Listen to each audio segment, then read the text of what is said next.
un épisode très important dans ma vie. Oui. Un premier amour, peut-être. Sûrement même. Je loge dans une chambre meublée afin de ne pas faire tous les jours l'aller-retour, la Madeleine, Tourcoing. Lui, il habite dans une autre chambre, dans une maison où logent d'autres filles du ballet. Au début, on se croisait que rapidement. Il allait danser, moi j'allais répéter mes rôles. Pendant les spectacles, par contre, il était plus facile de se voir. J'engageais la conversation, lui demande ce qu'il a fait jusqu'ici, pourquoi a-t-il atterri si loin de chez lui, enfin, des questions banales uniquement pour me rapprocher de lui. J'étais tombé amoureux de ce jeune éphèbe que je trouvais beau comme un dieu. Je me suis mis, telle une midinette, à écrire un petit journal intime. C'est con, non? Nous étions devenus très copains. Souvent, on partageait la même table, les mêmes repas chez lui, dans sa chambre, uniquement pour des raisons économiques, car les danseurs ne gagnent pas grand-chose. Puis vers décembre, il me dit, car au fond, on est toujours ensemble, on mange ensemble, on sort ensemble, pourquoi ne partagerais-tu pas cette chambre avec moi? On économiserait la location de la tienne. Oh, l'idée est excellente. Cet argent comblera les frais de nourriture. C'était la plus agréable proposition que j'avais reçue jusqu'à ce jour. Et voilà comment j'ai abandonné la mansarde de Juliette pour la chambre de Roméo. Il n'y avait qu'un grand lit pour deux, mais qu'importe entre copains. On vivait comme un couple. Il ne connaissait rien de mes sentiments pour lui, jusqu'au jour où il tomba sur le petit journal que j'avais volontairement laissé à sa portée. Quand il est rentré, le soir-là du théâtre, il n'était pas comme d'habitude. Moi non plus. Quelques soucis? Pas vraiment. Alors c'est quoi? Il me montra le petit journal et dit « Tu sais, je ne suis ni hétéro, ni homo. Je n'ai rien connu encore. Je n'ai que 16 ans. Je vais essayer, mais c'est sans garantie. Seulement, je veux que, quoi qu'il arrive, nous restions amis. »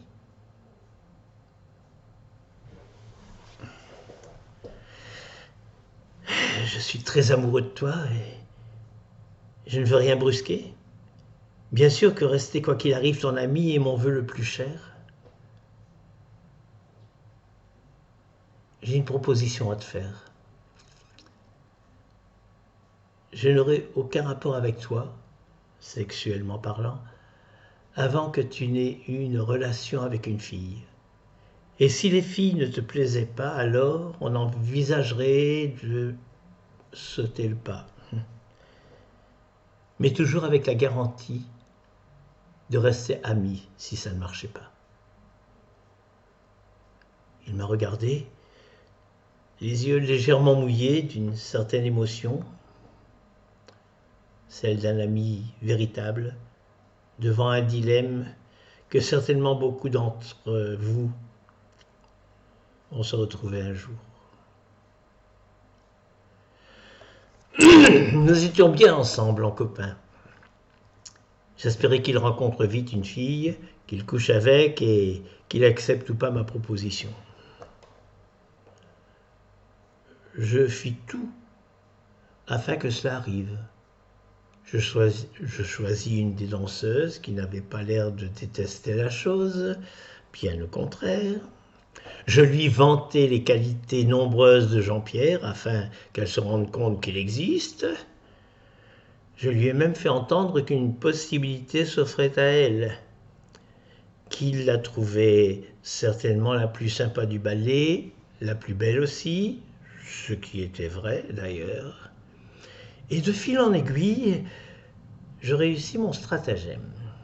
Ils ont commencé par être plus proches l'un de l'autre, ce qui attisait ma jalousie et me faisait espérer que cela se passe vite. Jusqu'au jour où, vers 3 heures du matin, il est rentré. Pas plus heureux que d'habitude. Je dirais même qu'il était bizarre.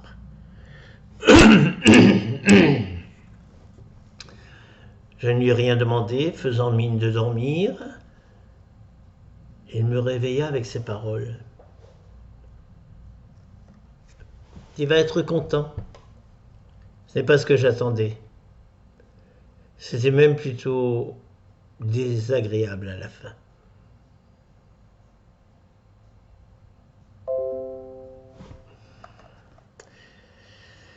Viens et dormons. Nous reparlerons de ça demain, si tu en as envie. Je crevais d'envie de le prendre dans mes bras et... Non maintenant. Tu sais, j'ai beaucoup plus de plaisir d'être avec toi que d'être avec elle. Elle est jolie, mais c'est tout. Quand on la connaît mieux, elle est plutôt conne. Mais côté sexe, ce n'était pas vraiment le pied non plus. Si c'est que ça, je suis assez déçu. C'est encore plus agréable de le faire tout seul. Je l'ai serré dans mes bras et je lui ai dit gentiment, avec un certain soulagement, « Et si nous dormions ? Demain nous avons spectacle, c'est le plus important. » Il s'est endormi contre moi. Je sens son cœur battre. Je perçois sa respiration. Il a mis son bras sur ma poitrine, la main sur mon cou et tous les deux nous avons sombré dans un sommeil merveilleux et profond. Au petit matin, vers 8 heures, je me suis réveillé. Il était toujours dans mes bras. Et puis il s'est éveillé à son tour. Il m'a regardé avec une immense tendresse et dans un murmure, il me dit « Je suis prêt ».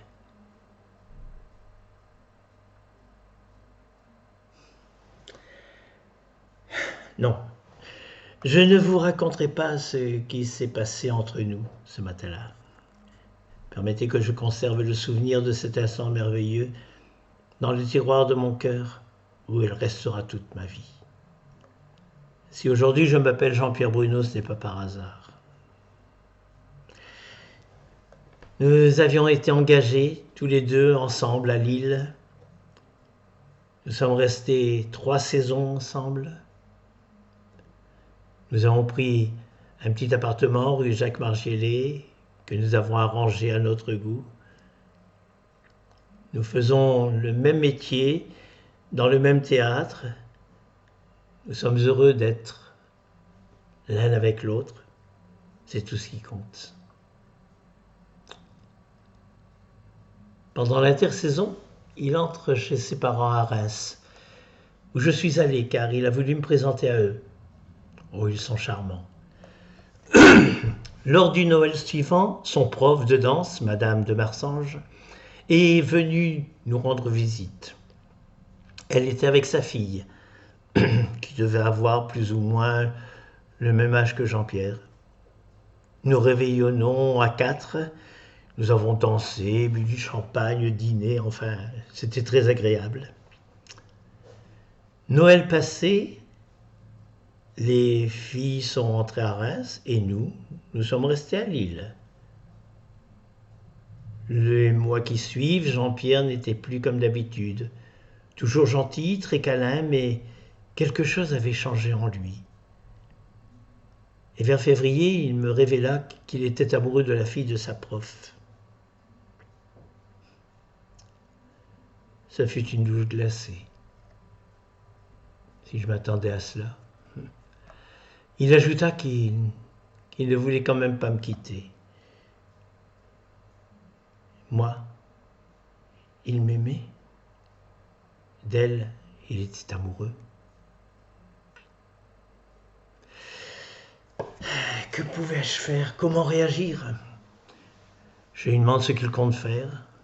Il me rétorque aussitôt: rien pour le moment. Je ne sais rien.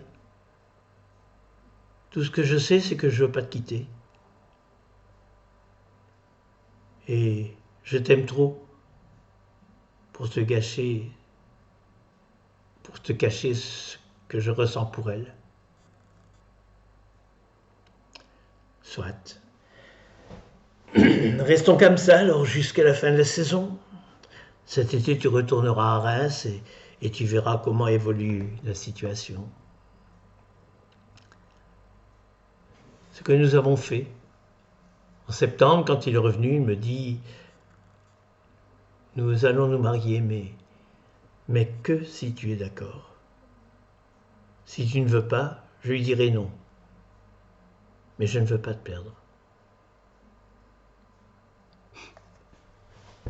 Comment aurais-je pu lui refuser quelque chose de si important à quelqu'un que j'aimais profondément et dont je ne veux que le bonheur?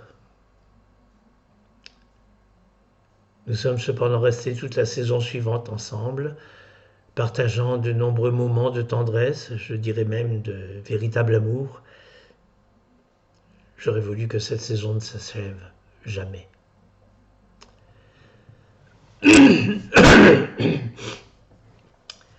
C'est depuis ce moment-là que j'ai compris que l'amour vrai commence où finit l'amitié et finit quand commence le désir. Dans notre cas, le désir seul n'existait pas. Nous nous étions arrêtés avant et nous vivions le plus beau des romans d'amour. J'ai été très affecté par son départ. Il ne m'oublia pas. 2 ou 3 ans après, il m'a appelé de Rouen pour me dire qu'au théâtre on recherchait des seconds rôles et que je dois auditionner. J'y suis allé, sans succès. Mais j'ai logé chez lui. Sa femme était à Paris. Nous étions, nous deux et son fils, un adorable bébé. Enfin, il me demanda de lui faire une omelette. Oui, comme au bon vieux temps. Il paraît que je suis le seul à bien la faire. Enfin, c'est ce qu'il me révéla. J'étais très troublé. Le lendemain, il me conduit à la gare. Nous nous sommes embrassés très tendrement, avec plein de larmes à l'intérieur. Et je ne l'ai plus jamais revu. Souvent, je repense à lui, sans tristesse, sans regret, juste avec beaucoup d'émotion.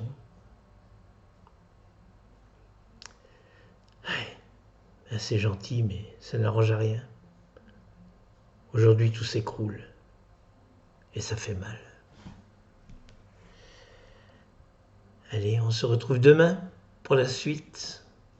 Ciao, prends soin de toi.